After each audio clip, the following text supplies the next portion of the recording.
Welcome back student to the 8th lecture of French revolution class 9th history. यहाँ पे अब हम लोग जो नेक्स्ट टॉपिक है उसमें हम लोग बात करने वाले हैं एवोल्यूशन ऑफ स्लेवरी। अभी तक हम रिवोल्यूशन के बारे में जितना था वो सब पढ़ चुके हैं, चाहे वो मैन का हो वोमेन का हो, क्या क्या इवेंट्स हुए थे उस सब के बारे में पढ़ चुके हैं। अब यहाँ क्या समझने वाले हैं एवोल्यूशन ऑफ स्लेवरी। तो एक पल में आपको थोड़ा सा अजीब लग सकता है, क्या फ्रांस में भी स्लेवरी हो रहा था? ठीक है, क्योंकि फ्रांस तो खुद राजा के अंदर था, तो क्या फ्रांस भी स्लेव बनाया हुआ था? जी हाँ, फ्रांस भी स्लेव बनाया हुआ था। ठीक है, क्यों बनाया हुआ था, क्या जरूरत थी, आखिर में स्लेवरी का क्या मतलब होता है, स्लेव का क्या मतलब होता है? वैसे तो आपको पता है स्लेव जो है वो एक तरह का नौकर हुआ जो किसी के कंट्रोल पे, मालिक के कंट्रोल पे रहता है। पर इसका डिफिनीशन कैसे बनाई गई? क्योंकि मैंने बहुत जगह देखा हुआ कि आपको कोई चीज़ आते तो रहता है, लेकिन उसको जब वर्ड में रखने की बात आती है, उसको डिफिनीशन बनाना रहता है उसी चीज़ का, तो बहुत सारे बच्चे डरते रहते हैं। चलिए उसके डर को भी निकालना है, हम लोग सीखेंगे कि कैसे डिफाइन करें किस चीज़ को, स्लेव को और स्लेवरी को। चलिए स्टार्ट करते हैं उसी चीज़ से कि what do we mean by slave. तो स्लेव सिंपली मीन्स कि वो पर्सन, ठीक है, खास ये पास्ट में ये आइडिया अप्लाई होता था कि अगर कोई पर्सन है, ठीक है, जो किसी दूसरे का लीगल प्रॉपर्टी बन जाता है, मतलब कानून के हिसाब से किसी का प्रॉपर्टी हो जाता है। आज जैसे एक सामान है ना, एक मोबाइल है, वो मोबाइल आपका है, आपके हाथ में है और आप खरीदे हुए तो आपका है। उसी तरह से पहले आदमी को भी ट्रीट किया जाता था, ठीक है, कि ये आदमी उसका है।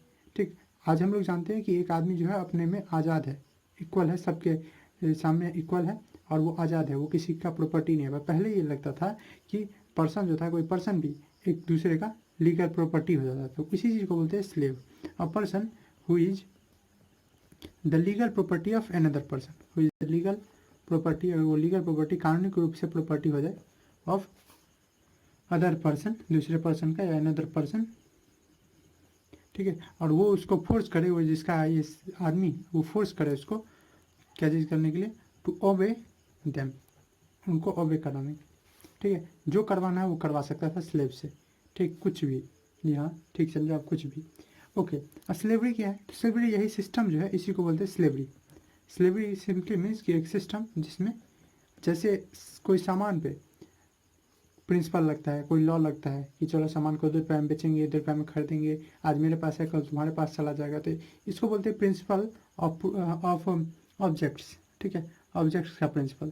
ठीक, तो वैसा ही ऑब्जेक्ट का या प्रॉपर्टी का प्रिंसिपल, जैसे खेत आज मेरा है कल तुम्हारा हो सकता है, तो वही प्रॉपर्टी का प्रिंसिपल है। तो यही प्रॉपर्टी और ऑब्जेक्ट का प्रिंसिपल आदमी पे लग जाता है, वही सिस्टम जो है क्या होता है, स्लेवरी। तो स्लेवरी क्या है? एक सिस्टम है जिसमें principal of properties, in which principle of property मतलब सामान का हमारा जो प्रॉपर्टी है उसका प्रिंसिपल, उसका रूल लगता है, प्रिंसिपल लगता है किस पे? आदमियों पे भी। तो principal of properties are applied to people. ठीक, अब मैंने इसमें टॉपिक लिखा है वो क्या लिखा है? Abolition of slavery, a reform of Jacobin reason या रेन। ठीक है, यानी जैकोबिन शासन में एक सुधार था, ये एबोलिशन ऑफ स्लेवरी। मतलब जैकोबिन रीजन आपको याद हो कब से हुआ था? 1791 से, ठीक है, 1791 से हुआ था। तो चलिए इसके बारे में पढ़ेंगे। तो देखिए हुआ क्या था। तो एक स्लेवरी चलता था, अभी मैं थोड़ा सा और भी देता हूँ, एक ट्रेंगुलर स्लेवरी चलता था, ठीक है। अब ये ट्रेंगुलर मतलब 3 अलग अलग स्टेट होंगे, 3 अलग अलग कंट्री होंगे, तो जी हाँ 3 अलग अलग कंट्री थे, यूरोप, अफ्रीका, अमेरिका, इसके बीच में क्या चलता था?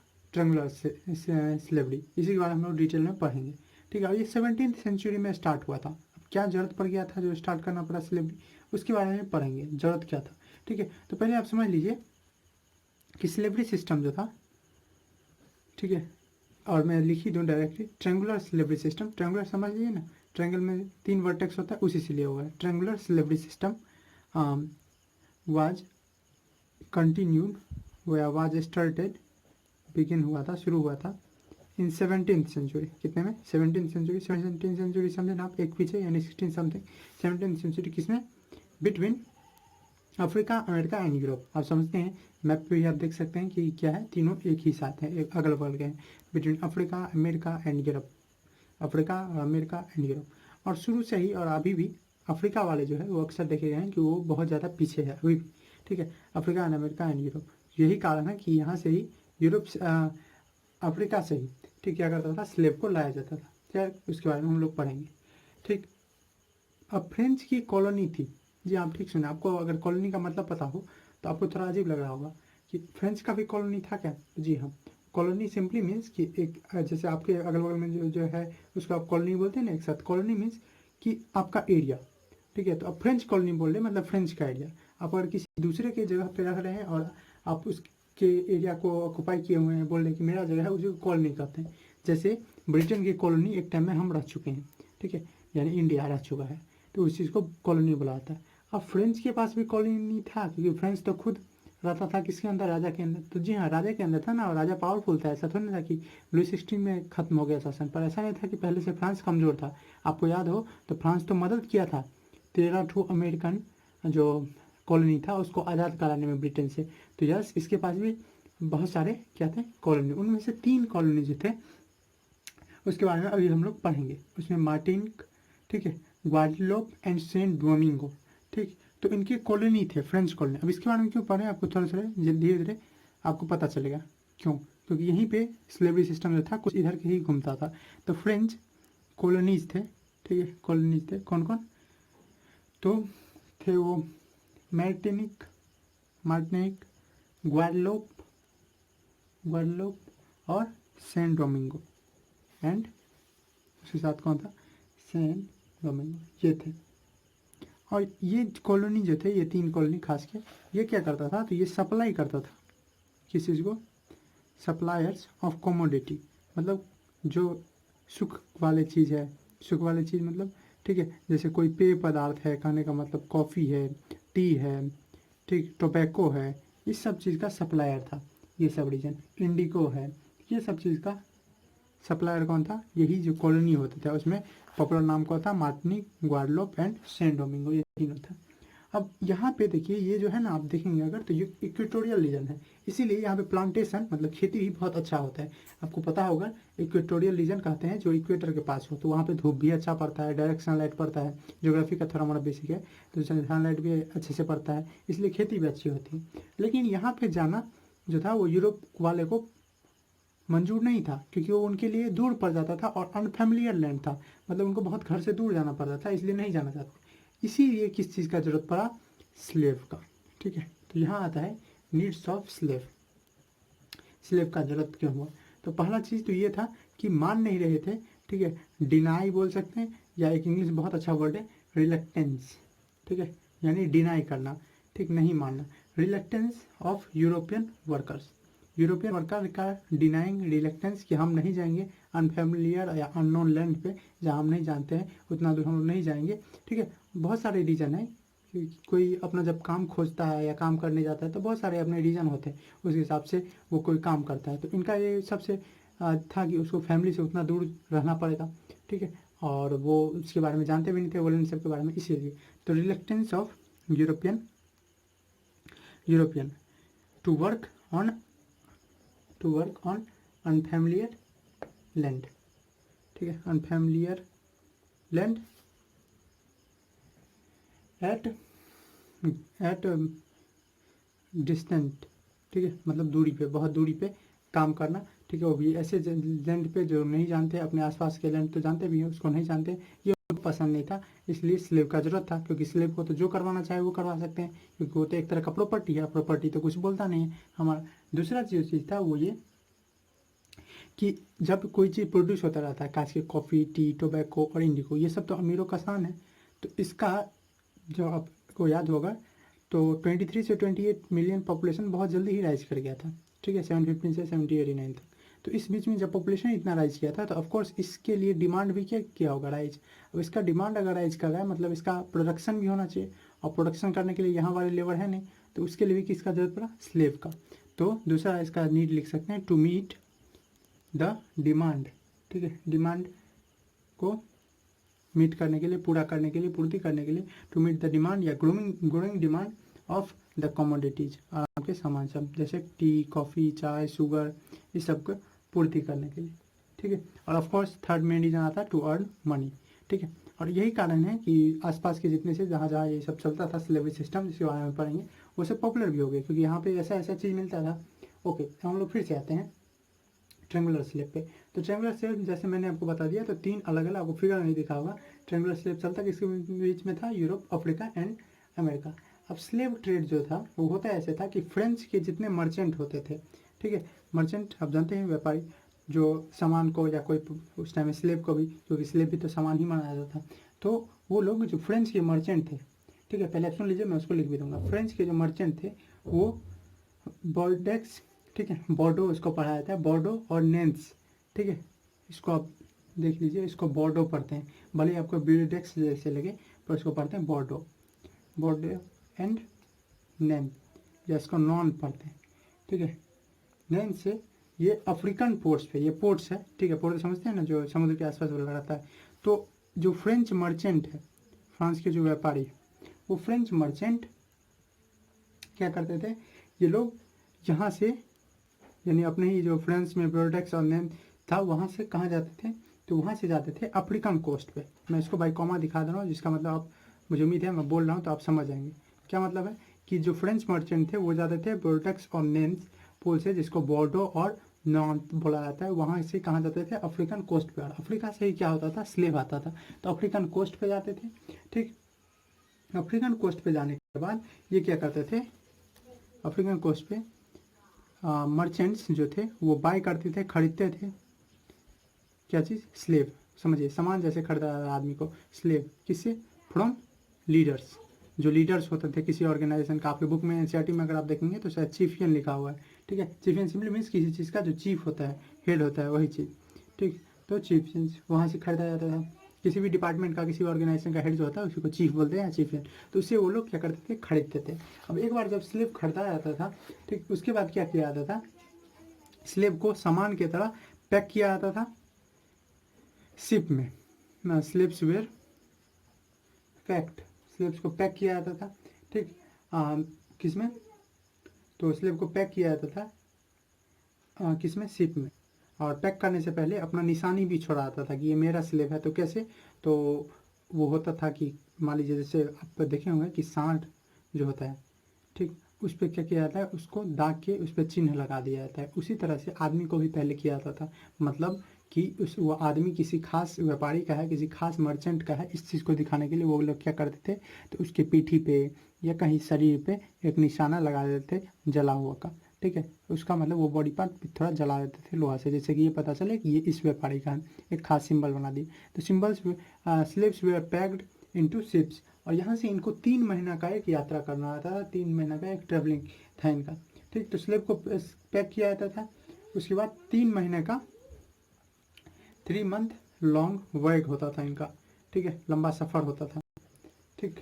और उसके बाद ये वर्क था कहाँ, तो था अटलांटिक से, आपको फिगर देख रहा होगा, अटलांटिक है, अटलांटिक ओशियन की मैं बात कर रहा हूँ, अटलांटिक एंड कैरेबियन सी, ये दोनों आस पास है, तो उसके बीच में ये लोग करते थे, अटलांटिक टू कैरेबियन, तो इसके बीच में। उसके बाद यहाँ पे आने के बाद ये लोग फाइनली बेच दिया जाता था, किसके, किसको, सोल्ड टू प्लांटेशन ओनर, जो खेती करवाता था, ठीक है, प्लांटेशन ओनर, उसको बेच दिया जाता था, ठीक है। उसके बाद वो जैसे मन है वैसे उसे काम करवा सकता है। और यही तो ज़रूरत था, जैसे मन हो वैसे काम करवाने वाले का, क्योंकि जैसे जैसे जितना मन हो उतना काम अगर करवा देता है तो क्या होगा, तो अपना जो डिमांड बढ़ रहा है उस चीज़ का वो पूर्ति हो जाएगा। और यही चीज़ तो ये लोग चाह रहे थे, ठीक। तो उसके बाद स्लेब से जो डिमांड था उसको पूर्ति किया जाता था, ठीक है, चाहे वो शुगर का हो, कॉफ़ी का हो, इंडिको का हो, दिन रात जितना काम करवाना है करवाओ, खाना देना है दो, नहीं देना है नहीं दो, कोई आपसे मुंह नहीं लगा सकता है, आपसे पैसा नहीं मांग सकता है, क्योंकि स्लेब है ही वही चीज़, ठीक है। इसीलिए जो पोर्ट सिटीज है, जैसे कि बॉर्डो और नॉन्स, ये सब क्या हो गए, ये सब बहुत ज़्यादा प्रॉस्परस, समृद्ध हो गए उस टाइम में, इसी स्लेव ट्रेड के कारण, ठीक है। अब देखिए 18th सेंचुरी में, यानी कि 1789 वाला टाइम जो था, लेट 18th सेंचुरी में क्या हो रहा था कि बातें तो चल रही थी कि स्लेव सिस्टम बहुत गंदा है, उसको हटाया जाए। क्यों हटाया जाए, क्यों नहीं हटाया जाए, क्योंकि हम लोग जानते हैं कि सब बोल रहा था इक्वलिटी चाहिए, इक्वलिटी चाहिए गवर्नमेंट से, यानी सरकार से। उस टाइम में जो सरकार कौन था, मोनार्क, तो उसे छुटकारा चाहिए, क्योंकि वो हमको बांध के रखा हुआ है। तो कॉलोनी में भी तो आदमी ही रह रहे हैं, भले ही दूसरे कंट्री के, अमेरिका के, अफ्रीका के हैं, तो आदमी ही रह रहे हैं, तो उसको क्या किया जाए, उसको तो हटा दिया जाए, उसको भी फ्रीडम दे दिया जाए। पर हमेशा क्या करता था जो नेशनल असेंबली था या दूसरा था, वो सब डरते रहता था। क्यों डरते रहता था, तो आपको याद हो नेशनल असेंबली जो था वो बना किससे था, रिच एंड प्रॉस्पेरस मैन से, जो थर्ड क्लास स्टेट के थे, ठीक है। तो भले ही वो ऊपर से दिखा रहे हैं, ठीक है, या बहुत सारे मेंबर जो है वो क्रिटिसाइज कर रहे हैं किस चीज़ को, स्लेवरी को, तो स्लेवरी क्रिटिसाइज हो रहा था, मतलब उसकी निंदा हो रही थी। स्लेवरी वाज क्रिटिसाइज, पर फिर भी ये यही सोचते थे कि अगर हम जो स्लेवरी सिस्टम हटा देंगे तो बड़े बड़े जो ऑनर है, बिजनेसमैन है, वो तो हमारे खिलाफ हो जाएंगे। और ये बना ही था वैसे भी, बहुत सारे मेंबर जो नेशनल असेंबली के थे वो कौन थे, बड़े बड़े बिजनेसमैन ही, थर्ड क्लास के, थर्ड स्टेट के। और थर्ड स्टेट के बड़े बड़े जो थे वो मेंबर ही थे, और उनको जो टैक्स वगैरह भी आता था वो भी कहाँ से आता था, बिजनेसमैन से। तो वो कैसे चाहेंगे कि बिजनेसमैन का जो धंधा है वो बंद हो जाए। इसीलिए ये लोग चुपके चुपके चाहते थे कि चलता रहे, कैसे भी डिबेट चलता रहे। पर फाइनली 1794 में जो कन्वेंशन आया था, आपको याद हो, जब राजा को मार दिया गया था 1794 में, जैकोबिन क्लब जब स्थापना हुई थी, तो 1794 में नया कॉन्स्टिट्यूशन आया था, नया असेंबली बना था, जिसको हम लोग कन्वेंशन बोले थे।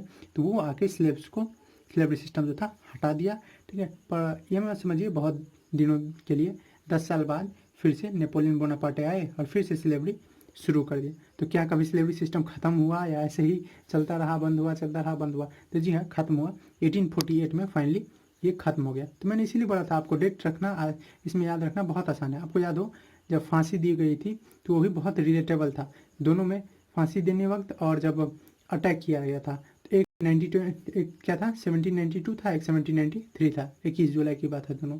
उसके बाद 21 जुलाई और 21 जनवरी, मैंने पिछले लेक्चर का मैं बात कर रहा हूँ, अगर आप नहीं देखें तो जाके देख सकते हैं, नहीं तो आपको समझ यहाँ आ नहीं रहा होगा। दूसरा बात यहाँ भी जो हमको याद करना है 1848, बहुत आसान है याद करना। क्यों? क्योंकि 1947 में हमको आज़ादी मिला था, उसी से आप रिलेट कर लीजिए 1948 का। तो स्लेवरी, मैं उस चीज़ को लिख दे रहा हूँ कि स्लेवरी जो था वो क्रिटिसाइज किया जा रहा था, निंदा की जा रही थी उसकी, फ्रॉम 18th सेंचुरी से, मतलब 17 समथिंग से 18th सेंचुरी थे। लेकिन फियर के कारण, डर के कारण, due to fear of opposition से, जो उनको पैसा आ रहा था बिजनेसमैन से, उससे, ठीक है, अपोजिशन से कि हमारे खिलाफ न बैठ जाए, तो अपोजिशन फ्रॉम बिजनेसमैन, बड़े बड़े व्यापारी से, ये लोग क्या करते थे, ये लोग दबाए हुए थे इस चीज़ को, बात को। ठीक है, राइट ऑफ मैन जो था, आपको याद हो, डिक्लेरेशन हो गया था, डिक्लेयर कर दिया गया था राइट ऑफ मैन। ठीक है, कि मैन आर बॉर्न फ्री, और उसका प्राइवेट प्रॉपर्टी जितना है उसको बचाया जाए। तो ये तो मैन के लिए था ना, तो मैन में तो स्लेव भी आते थे, तो फिर उनको क्यों नहीं आज़ादी दिया जा रहा है, या वही राइट दिया जा रहा है। ठीक, तो इस चीज़ का तब तक जो नेशनल असेंबली था वो जवाब नहीं दे रहा था, वो दावे हुआ था। तो right of man were not extended, नहीं बढ़ाया गया था, किसके तक, स्लेव तक, एक्सटेंडेड टू स्लेव, या बोल सकते कॉलोनी तक, जो उनकी कॉलोनी थे वहाँ तक नहीं बढ़ाया गया था। लेकिन इन 1794 में कन्वेंशन, जो कि एक नया असेंबली बना था जस्ट आफ्टर नेशनल असेंबली, तो कन्वेंशन जो था वो क्या कर दिया, मेड ऑल स्लेव फ्री, सारे स्लेव जो थे उसको फ्री कर दिए। ठीक है, यानी स्लेवरी सिस्टम का एबोलिशन कर दिया, यही हमारा टॉपिक था, एबोलिशन ऑफ स्लेवरी सिस्टम। और 1794 में हो रहा है। 1794 किसका शासन था, तो जैकोबिन रेन था। ठीक है, किसका, जैकोबिन का रेन था, जैकोबिन का शासन था, उस टाइम में हुआ था। इसलिए इसका एक बहुत इंपॉर्टेंट रिफॉर्म या सुधार माना जाता है जैकोबिन क्लब का, जैकोबिन रिंग का। क्या चीज़, तो वो है एबोलिशन ऑफ स्लेवरी, जो उन्होंने कराया था। ठीक, तो कन्वेंशन ने फाइनली इसको, स्लेवरी को ख़त्म कर दिया था, बड़े ही छोटे ही टाइम के लिए। हम लोग देख सकते हैं कि आफ्टर 10 ईयर फिर से, यानी 1804 में, 1794 हुआ ना, आफ्टर 10 ईयर अगेन, यानी 1804 में क्या हुआ, नेपोलियन बोनापार्टे, वैसे आपको याद हो नेपोलियन बोनापार्टे जस्ट 1794 में ही, ठीक है, इस पे हैंडलिंग लिए थे, क्योंकि उस टाइम में आपको याद हो डायरेक्टरी जो थे, इसके जैकोबिन खत्म होने के बाद डायरेक्टरी रूल आया था, और डायरेक्टर जो थे और जो लेजिस्लेटिव काउंसिल थे उसके मेंबर हमेशा झगड़ा ही करते रहते थे, इसलिए उसी टाइम में नेपोलियन बोनापार्टे आ गए थे। लेकिन खैर उसके बारे में हम लोग डिटेल में पढ़ेंगे। तो आफ्टर 10 ईयर, और पढ़ भी चुके हैं, आफ्टर 10 ईयर यानी 1804 में जो नेपोलियन थे, ठीक है, वो अगेन से, क्योंकि उसको वो भी जो थे आए थे नेपोलियन, हम लोग एक लेक्चर बाद देखेंगे नेक्स्ट में, कि वो भी आए थे अपना प्रॉफिट ही कमाने, वो भी एक तरह का शासन ही करने आए थे। तो वो कब होता, जो बड़े बड़े बिजनेसमैन से बातचीत करते, ठीक है, बड़े बड़े बिजनेसमैन का बात करते, पैसा आता तब, और पैसा बहुत अच्छा आ रहा था प्लांटेशन से। तो इसीलिए नेपोलियन बोनापार्टे जो थे वो क्या कर दिए, री इंट्रोड्यूस्ड, फिर से इंट्रोड्यूस कर दिया, फिर से ला दिए किस चीज़ को, स्लेवरी सिस्टम को फिर से ला दी। ठीक है, तो अगेन स्लेवरी सिस्टम कभी खत्म हुआ कि नहीं हुआ, कि ओमेन के ही रिवॉल्यूशन की तरह 1946 में हुआ। तो मैंने बता दिया कि फाइनली जो स्लेवरी था वो खत्म हुआ कब, 1848 में फाइनली स्लेवरी सिस्टम एबोलिस्ट यानी एबोलिस्ट आपको पता है इंड खत्म हो जाना, या टर्मिनेट आपका मैथ में आप सीखें टर्मिनेटिंग नॉन टर्मिनेटिव डेसिमल, वही टर्मिनेट एबोलिस्ट इन 1848।